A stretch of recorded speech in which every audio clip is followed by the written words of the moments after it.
ଖାଡୁ ଜଙ୍ଗଲ ଭିତରେ ଥିବା ପ୍ରାଚୀନ ଶୈବପୀଠ ବିଷୟରେ ଆପଣ ଜାଣିଛନ୍ତି କି?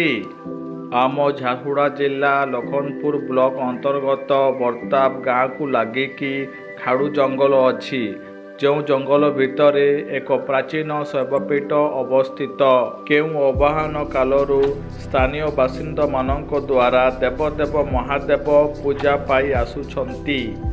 ଏହି ଶିବଲିଙ୍ଗର ଠିକ୍ ପଛପଟେ ଏକ ଛୋଟ ଝରଣା ଅନବରତ ବହି ଆସୁଛି, ଯେମିତି ସେ ଚାହୁଁଛି ମହାଦେବଙ୍କ ଅଭିଷେକ କରିବା ପାଇଁ।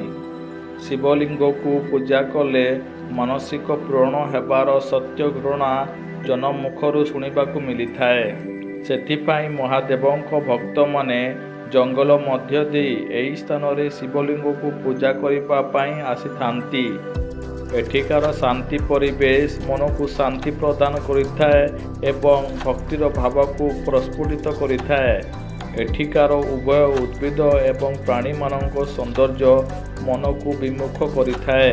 ନିଜ ପରିବାର ଏବଂ ବନ୍ଧୁମାନଙ୍କ ସହିତ ଏହି ଶିବଲିଙ୍ଗର ଦର୍ଶନ କରିକି ଆଶୀଷ ଲାଭ କରନ୍ତୁ।